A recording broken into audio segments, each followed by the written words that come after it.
this beautiful day to Bellingham CSL. I'm Reverend Deborah Gay. I'm the staff minister here at the center. And my pronouns are she and her, and my ancestors traveled from England, Scotland, Ireland, and Germany to come to this place. So I could live here with you guys. I just wanted to welcome anybody who might be here for the first time, either in person or online. You are so welcome, and we're really glad that you found us. And I invite those of you that are in person after the service to go through that hallway into the classroom, and there'll be refreshments there and a desk with two people sitting behind it called the Ask Me desk. And those people are members of our board, and they can answer any questions you might have and kind of show you where things are. And they actually also have a little gift for you. So all kinds of incentives for going to the Ask Me desk. We start each Sunday service with music. And it's done by our wonderful music director, Taver, and members of the CSL band. So let's begin. Good morning. If you're able, why don't you stand and we'll sing it to this day together. Here I have a place, here I do belong.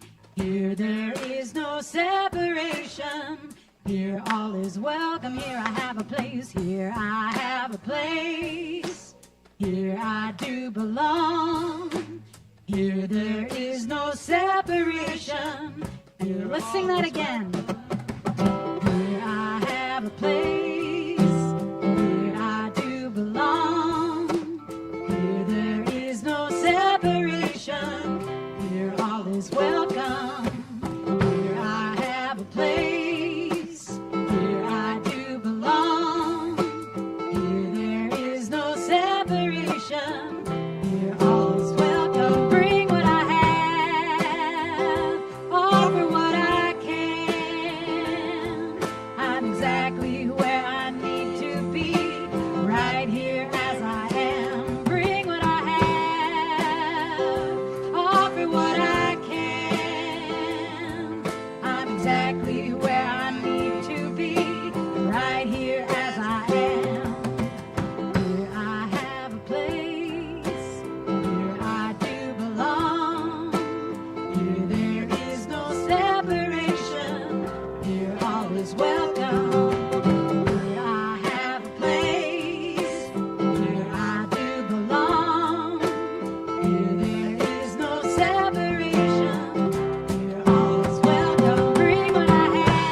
Together. So if you are so willing, these two parts, they can actually layer together. So it might feel a little crazy up in here, but that's all right. We're just going to improv and have some play. And if you want to sing either of these parts, you can sing either of these parts. Leo is going to sing the Here I Have a Place, and I'm going to sing Bring What I Have, and we'll kind of loop around, all right? Let's try it.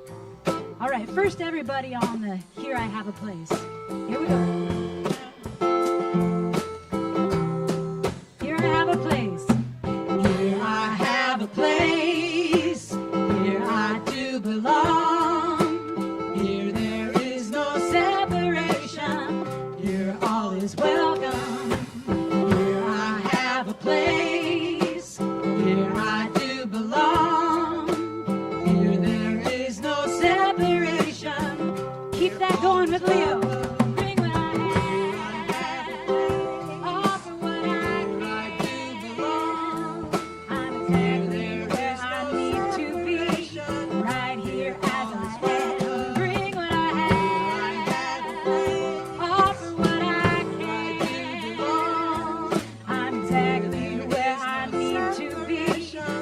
right here as I am. Bring what I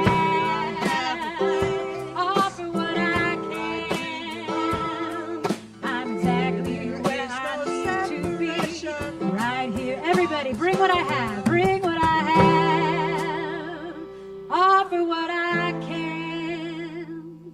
I'm exactly where I need to be, right here as I am. Bring what I have, offer what I can. I'm exactly where I need to be, right here as I am. I'm exactly where I need to be, right here as I am. I'm exactly where I need to be, right here as I am. Beautiful. Take a minute to greet some of those beautiful humans out there.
All right. Well, we would love to invite our kids who might be here with us today to come meet your teachers up on stage. Do we have any little ones with us? Okay. Well, and if we don't, we'll sing. Oh, here comes one. All right. We're going to sing Hooray for the World. We're glad to be on it. Hooray for the world. I'm glad to be on it. Hooray for the world. I'm glad to be on it. Hooray for the world. It's a special place of Mother Nature and the human race. The world's got trees and bumblebees, rivers and lakes and the open seas, mountains and valleys and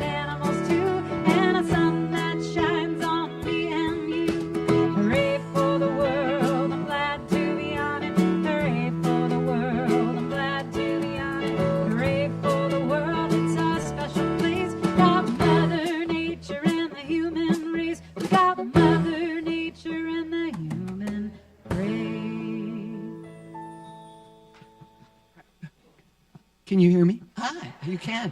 Okay, then this is working. Thank you. I'm Kalish Leviel. My pronouns are she, her, and my ancestors come from Ukraine, Czechoslovakia, Hungary, Russia, Lithuania. And I'm glad to be here. When you see one of us wearing one of these, or two or three of us, because we've got Mary and Joanne, and where'd Wendy sit? Back there. And Wendy also wearing the stoles. That means you can come up to us during, I want to say during the break. Come up to us after the service and get prayer treatment. Another way to get prayer treatment is to put in the vessel in the back. We call it the prayer vessel. And you can put it there, request, elaborate. Make sure we can read what it says. And the other thing I wanted you to know is tomorrow is the 4th Monday of the month, and I'm doing our Conversations in Consciousness. So let me also say, silence your cell phones. And know with me now. So, feet flat on the floor, a slow breath. Knowing that we are all connected. We are all one, part of that infinite tapestry that we call whatever we call it, because it responds regardless of the name or title or other information. It responds, and we respond, and we listen well to get all the juice out of today's message. Thank you, sweet spirit. And so it is.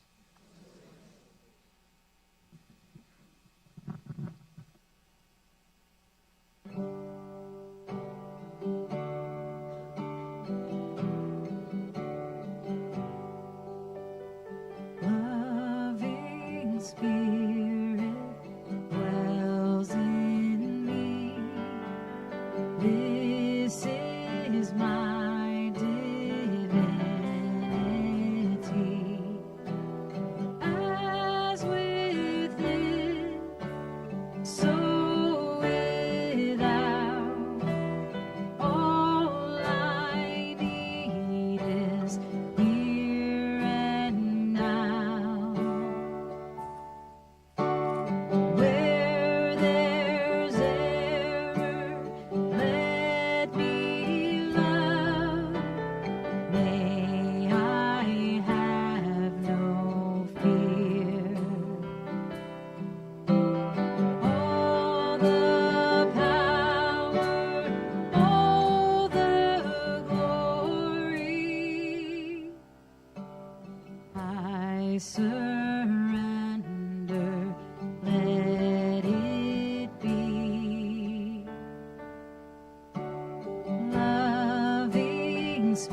Spirit dwells in me, now and evermore.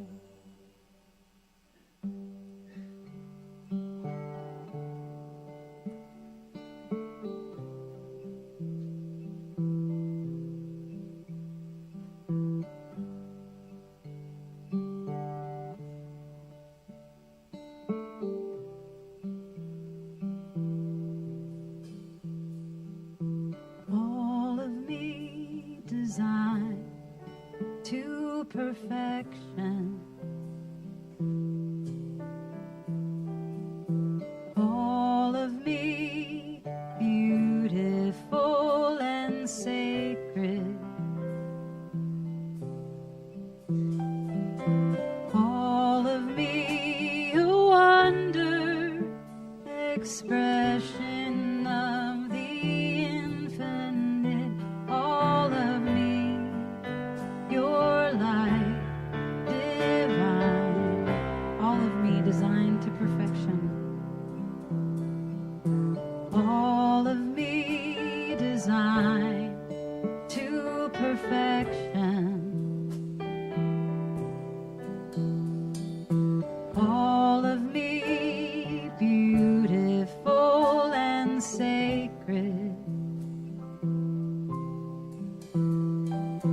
All of me a wonder, expression of the infinite.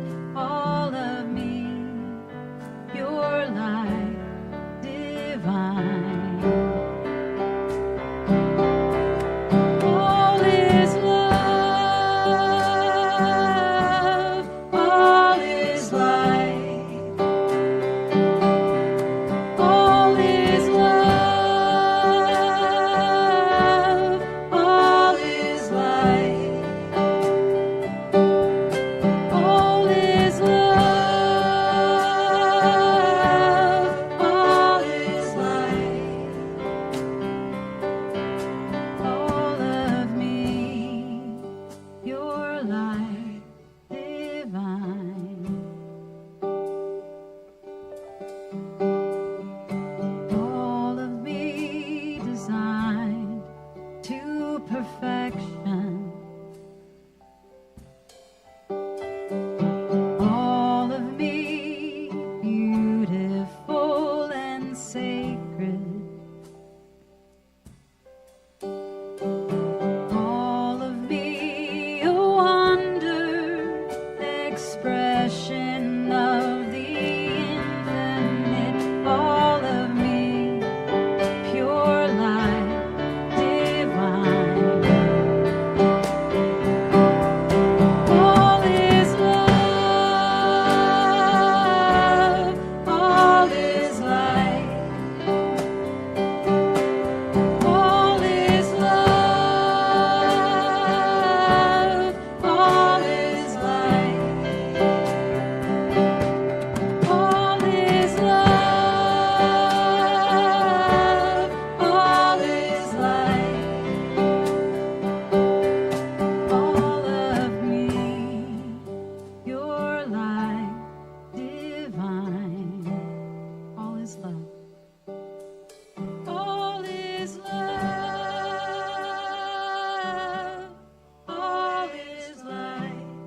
Imagine you have two voices in your head.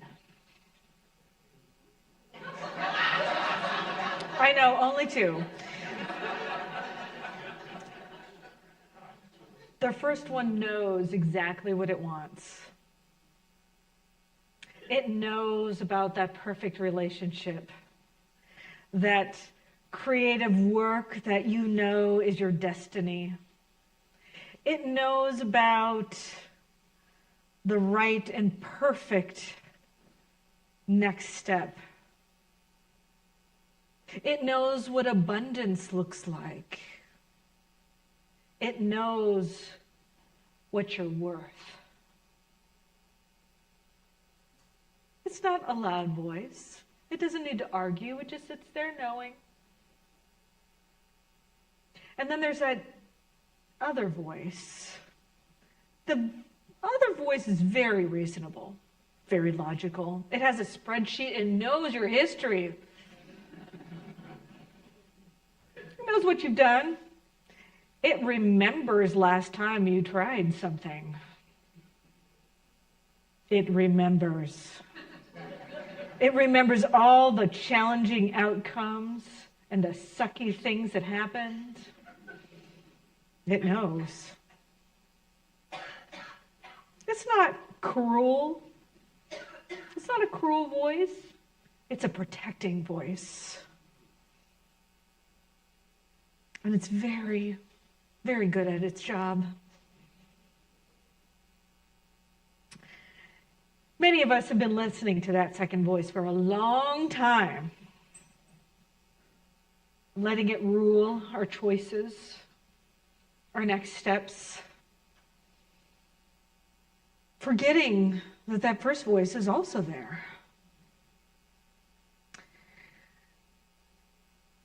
But there's a gap between those voices. There's a gap between the voice that knows and the voice that is telling you what once was. There's a gap. And that's what we're going to talk about today. The edge of possibility. What is possible? There's a Yoruba tradition in West Africa, one of the oldest traditions on earth. And there's a divine force, what they call an orisha. Sort of in some language you might call a demigod. But he is the orisha of the crossroads called Ishu. Now, a lot of people have categorized Ishu as a trickster god or even mislabeled him as the devil. But that's not who he is. So when you do your research and when you find out about him, you can find out that he's actually a place where wisdom shows up. He's a transformer.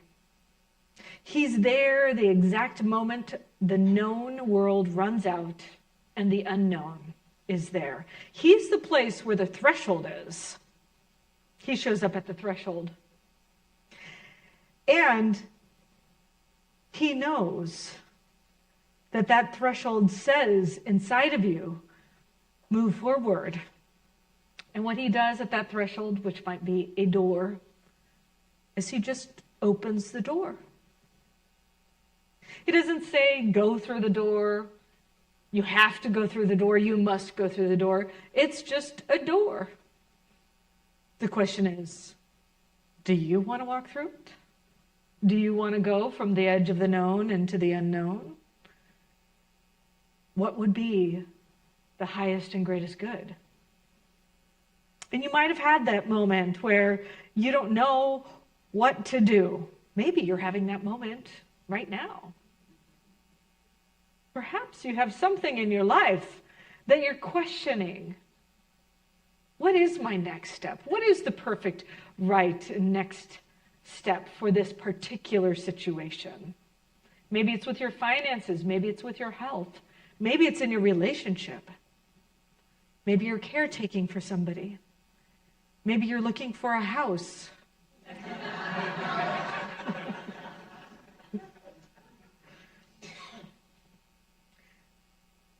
are you standing in that door frame? One foot in the familiar, one foot pointed to something you don't really know what it is. But you're actually at the threshold. So what I'm going to do is I'm going to do a little exercise with you. So if you're able, I would love for you to stand. Those of you online too, I'm inviting you to do the same. This is a co-participatory experience. All right, so I want to give your body a voice in the conversation. Because your mind might have been talking for a very long time. Let's see what the body does. Let's see what happens. So what I want you to do is put your feet kind of hip length if you can, feet front-ish, forward, and kind of roll your shoulders. Just kind of settle in so you feel grounded. You feel grounded. And I want you to take a deep breath in through your nose all the way down. And then let it out. And do that again. One more breath. And let it out. And one last breath in.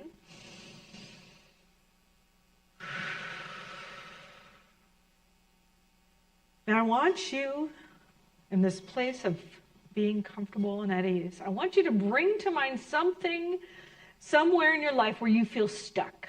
Bring it to mind.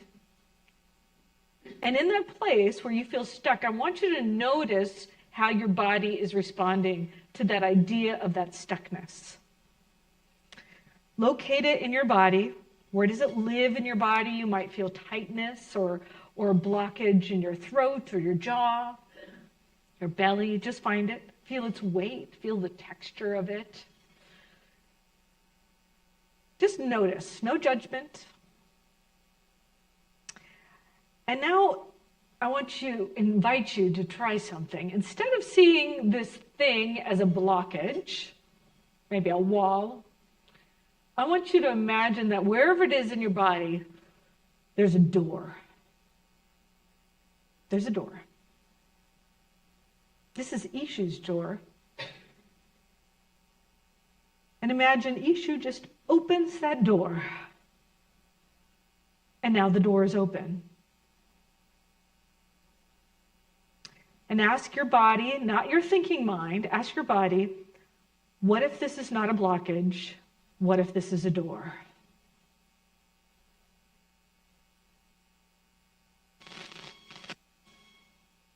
And now what I want you to do is notice, has anything shifted in your body? You're not doing anything with the door. You're just noticing, has something shifted even a little bit in your body? Changing the blockage and challenge into a door that's open. Okay, hold that feeling. We're going to need that for later on.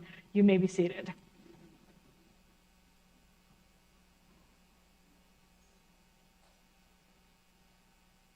So, the door is not an obstacle. The door is an opportunity, and the door is open.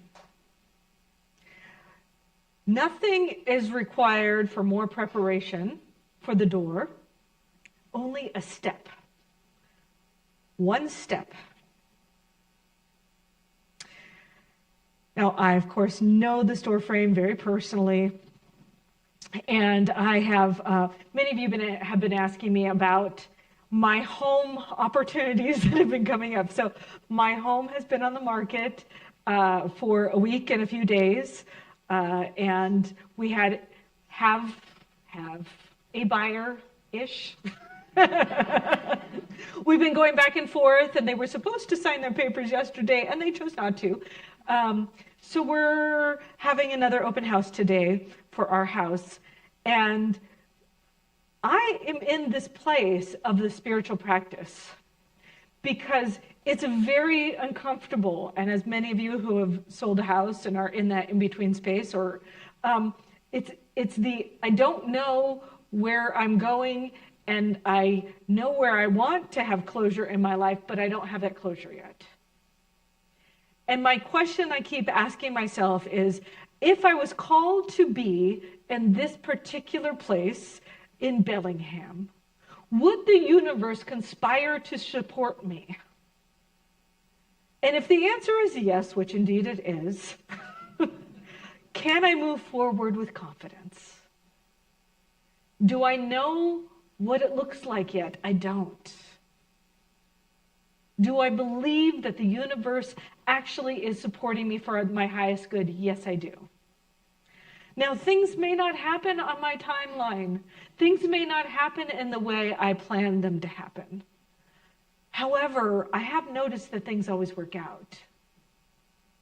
And so I have the opportunity, which I've done plenty of times this last week, of going into fear and doubt and worry and scarcity, and then going back in to the, where is the universe supporting me? And in which direction do I want to move forward in? I want to move forward in the direction of my dreams, of my highest and greatest good, and of my knowingness and trust that the universe is always working on my behalf. And so I have been in my spiritual practice constantly reframing. I'm human, I'm just like all of you, but constantly redirecting, reframing, refocusing. And here's what Ernest Holmes said, the founder of Centers for Spiritual Living, by the way, for those of you who are new. He said something very simple. He said, there's a place in you that has never been limited. There is a place in you you don't have to build, you don't have to earn, you don't have to make anything happen to be deserving. You already are. Underneath whatever your story is running, there's a place where you're already abundant, powerful, unlimited. And it is existing right here and right now, exactly where you're at. Amit Goswami is a quantum physicist, and he tried to explain what we're talking about in the terms of quantum physics. He said, consciousness is not a byproduct of matter. It's the ground of all being.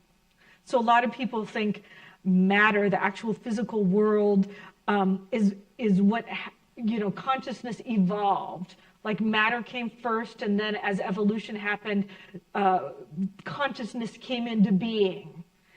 And Amit is talking about consciousness is the ground of all being, and matter is the result of what collapses when we make a choice into this reality. So matter collapses into reality when we make a choice. Consciousness is always there. It's what we're made of. And we've been talking in Foundations class. We just had this class about consciousness exists, and our awareness is what shifts and changes around the consciousness. Our awareness. And so where is my awareness, and where do we want to be putting my consciousness on? I want to be putting my consciousness on the awareness that I am abundant, that I'm fully supported. And I look for opportunities to remember that truth. And when I put my consciousness and my awareness around that, it collapses reality in a new way, because I've already put my awareness on it, that creates something new for my life. But the cool thing about what just happened with us here is there's a shift that happens in a collective. So think about, like, if you've had a room full of people and somebody walked in the room and there was, like, everybody felt it. Or maybe you've been at, like, a concert or a game, and there's, like, a ripple of something amazing that flows through the entire community that's there. There's nothing said. Nobody's done anything, but it points to something really amazing. It's your body knowing. Your nervous system is doing something that it already knows how to do. Your nervous system can read the field because it's part of the field. You might have heard of Bruce Lipton or Joe Dispenza if you want to do a little bit of research on how our biologies are affected by the field of people that we're surrounded in, and that we can make an impact on each other because of our field. Those are some great people to look up. But the cool thing about it is the field responds to the field. The field responds to the field. So awareness, that kind of awareness, it's not private. It's shared with everybody. It's contagious. And it can be an amazing, oh, I just dropped sound for a second. It can be an amazing contagion, or it can be in a contagion of a feeling of disaster. And so the question is, what kind of energy awareness do we want to collectively create in the field that impacts everybody?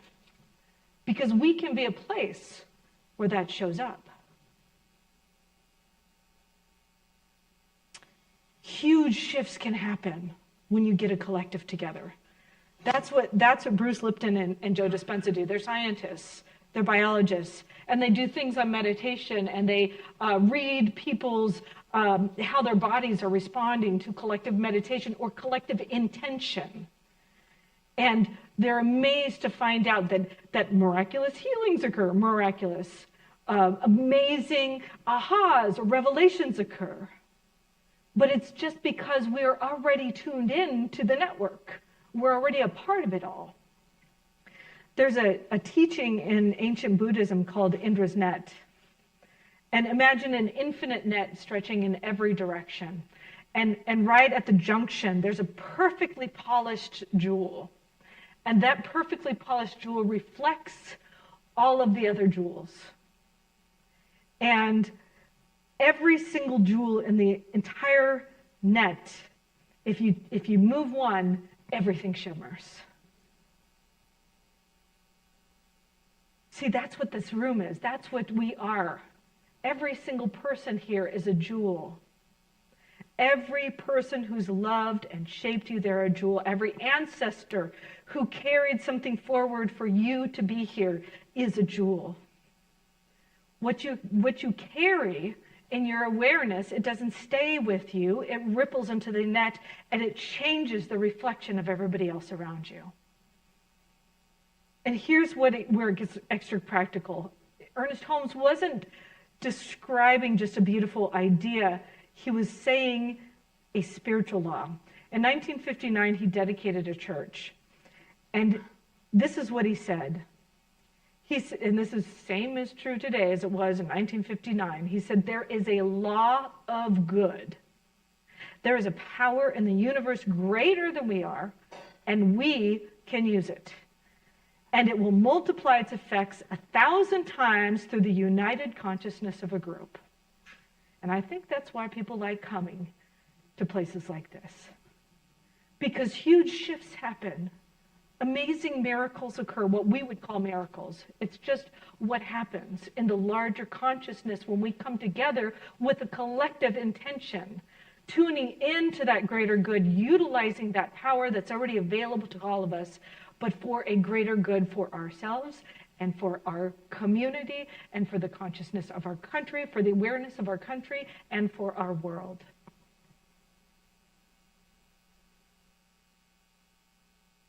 So what if that's why we're here? What if this isn't a congregation of people who are just like, I'm going to receive my weekly little spiritual juice, and then I'm going to go home and get my own little happiness. But what if this community is here to be a field-generating instrument? What if every Sunday we're actually doing some sort of physics? We're tapping into the field, and we're creating an awareness of consciousness of what love would be like on this planet, of what collaboration would be like on this planet. So remember what your body felt like a few minutes ago. That door, the door open, that sense of it. Now imagine a whole group of people opening a door when there was a perceived blockage. Opening the space for possibility. Not even saying walk through the door, but just that there is a door and it's open. See, that's what we just did together. That's exactly what just happened.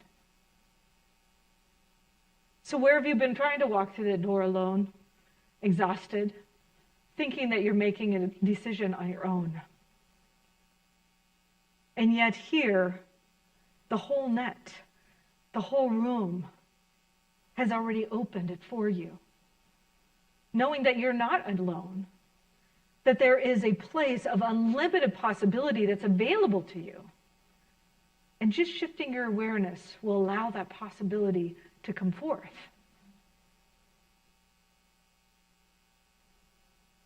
See, some people have thought that science of mind is magical thinking. That if we believe hard enough, something will happen. And that's not what this is. There's a story from the Sufi tradition that says, by the way, Sufi is the mystical aspect of Islam, the mystical teachings of Islam. There's a story of a man who needs to cross a river, and for months he kneels at the bank, and he says, God, send me a boat. God, send me a boat. God, send me a boat. And no boat comes.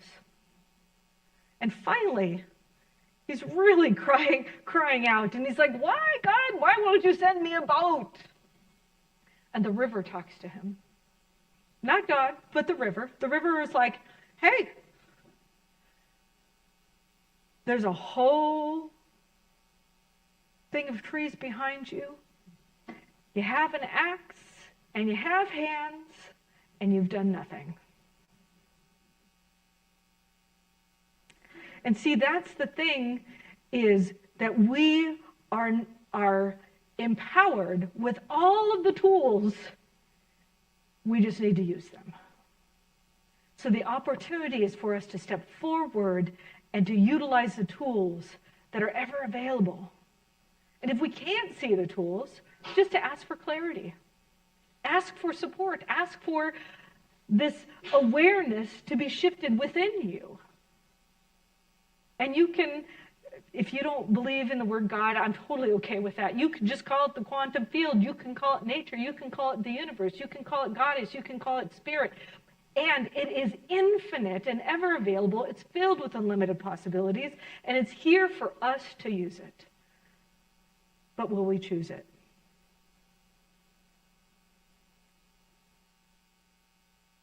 So the question isn't only what do I want? It's what does the web need for me to build? How can I be an avenue for the most good?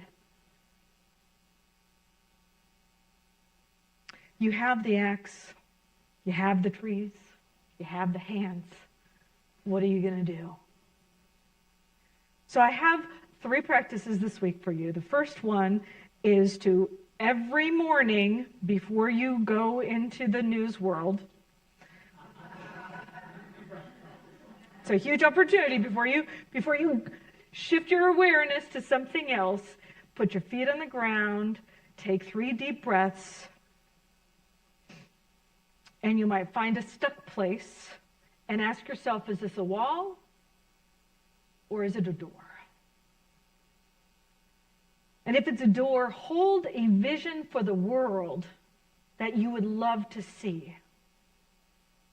Just take a couple of minutes and hold the vision for a world that you would love to see.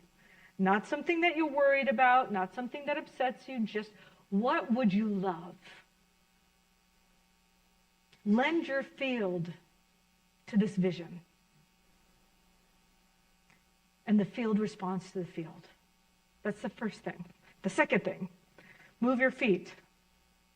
Something that has been nudging you in your own life to move forward, I invite you to take a small step forward. And again, if you don't know what the small step is, ask the universe to show you the right and perfect step. Make it blatantly clear. That's what I do. I say blatantly clear because sometimes I don't get it. And take that step. Maybe it's something you've been postponing. Maybe it's something you know you need to do. And it doesn't have to be big, just a small step. One small step. And the third thing is to look at yourself in the mirror and say this. I am co-creator of this world, and I am creating the future. I am co-creator of this world, and I am creating the future. I am co-creator of this world, and I am creating the future. Knowing that we are here at a doorway, at a threshold. The door is open. Maybe we're in the door frame. And we have the opportunity to just move forward. Ishnu didn't choose the path. Indra's net doesn't walk for you. God didn't build the boat, but the door is open. The net is alive. We have hands, and we can create it. The edge is here. Where do we begin, and what else is possible? And so it is.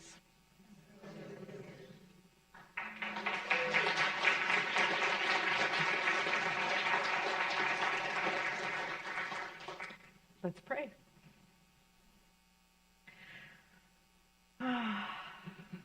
First of all, I acknowledge all my ancestors, those on the other side, my friends, my family, Deb, Firefly, Christine, my grandparents, my dad, my stepmom. I love you all. So many more in my life who have gone from the physical to the non-physical. I acknowledge the sparkle, the love, the transformation that you have created in my own life. And I am here to continue to be the legacy of that love on this planet at this time. I know and claim that each and every one of us is here to be a reflection of Indra's net, a reflection of that possibility, a knowingness that the infinite power of the universe that created all of us is here, and we choose to use it. That here is the place of possibility, and I say yes to the highest and greatest good for this community. I welcome it, I claim it, I know and claim that I am invited into the next step of unfolding, as is every person here and online. And that there are ripples that go out of love. There are ripples that go out of a world that works for everyone. There are ripples of possibility and potentiality that we are tuned in and tapped into. And even if I can't see the whole staircase, I know I can see the next step. And so I move forward in faith and knowingness that it is unfolding in a way that fully supports me and every single member in this community and beyond. For that, I am deeply grateful. I continue to rest in gratitude to know without a doubt that this world, this word, is living love. And that is exactly who I am and who I choose to be. And I know that each of us are the representations of love and light on this planet right here and now at such a time as this. And I'm grateful to know that we are creating a new future. I let this go and I let it be, and so it is. Thank you, everybody.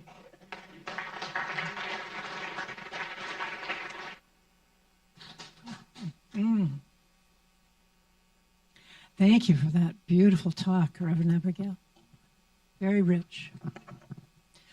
I'm just so filled with gratitude for every person in this community, for what we have co-created together, for all the different ways that you support this community with your volunteer time, with your financial support, with simply your presence, showing up. And so I just want you to know that we see and we feel and we appreciate each member and all that you are giving to us. And with this, I ask the ushers to come forward. Honey, we keep by the ones who circle around to tend these fires. We shall be known by the ones who sow and reap the seeds of change alive from deep within the earth. It is time now. It is time now that we thrive. It is time we lead ourselves into the well. It is time now, and what a time to be alive.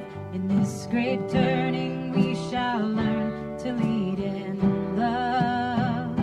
In this great turning we shall learn to lead in love. We shall be known by the company we keep, by the ones who circle around to tend these fires. We shall be known by the ones who sow and reap the seeds of change alive from deep within the earth. It is time now. It is time now that we thrive. It is time we lead ourselves into the well.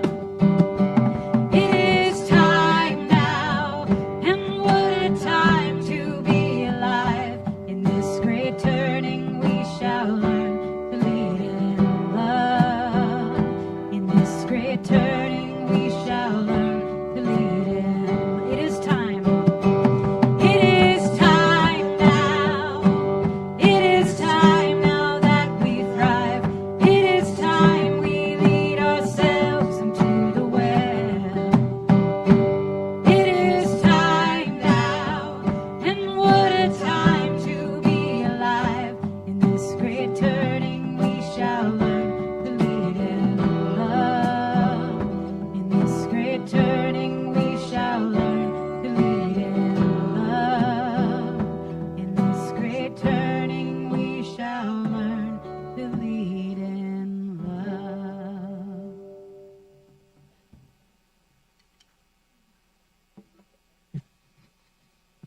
Well, I'm here to tell you about a few of the things that are going on in our community. We have many new things starting up, many of them because Reverend Abigail is with us now.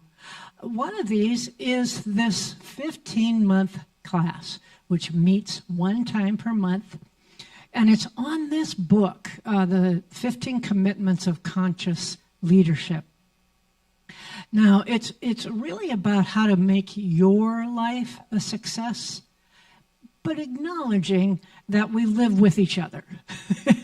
And so each class is one chapter in the book, and you can do the whole series or you can just do one at a time, and you can make that decision each month.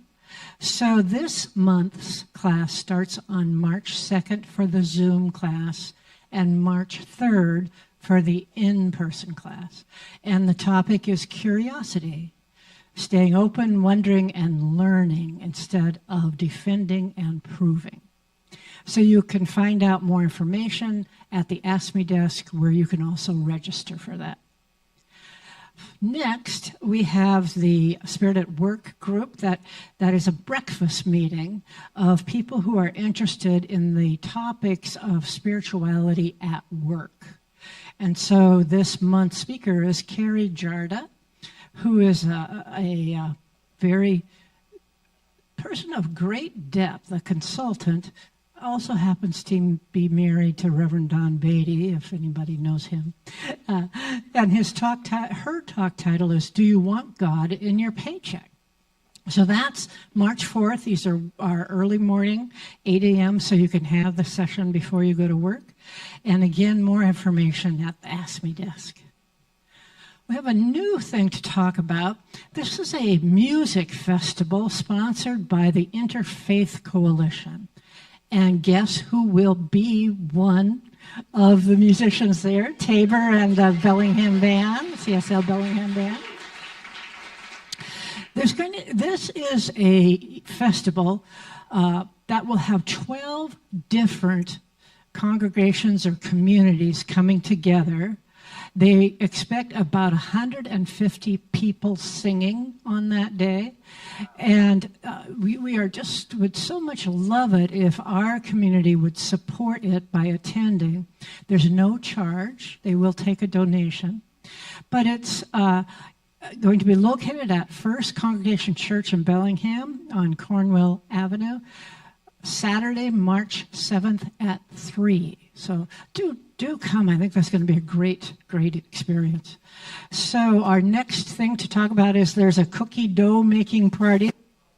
Our cookies these are high protein, nutritious cookies for the unhoused. That's going to be Tuesday, March 10th at 1:30. You help by donating the ingredients, and you can make the dough with the other people here in our own kitchen. So find out more about that at the Ask Me desk. We are coming upon the time of our annual meeting. This is our annual business meeting. Everyone is invited to it. It's on Sunday, March 15th at noon.